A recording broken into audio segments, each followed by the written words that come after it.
জৈন ভাইও। তো বর্তমানে দেখতেই পাচ্ছ যে আদিত্য রঞ্জন স্যার বা অন্যান্য যে স্যারেরা আছে সবাই এসএসসির বিরুদ্ধে আন্দোলন করছে। কিন্তু আমাদের সময়ও আন্দোলন চলছিল যে বাংলা, বিহারি, তারপরে অন্যান্য স্টেট থেকে এসে, ইউপি থেকে এসে আন্দোলন করছিল।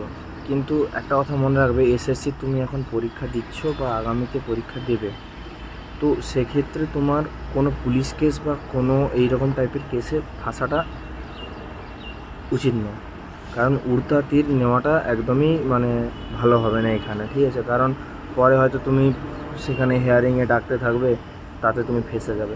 তো এইসব জিনিস থেকে সবাই দূরে থাকো, এটা একটা খুব বড় সাবধানতা, ঠিক আছে? তোমাদেরকে বলে দিলাম।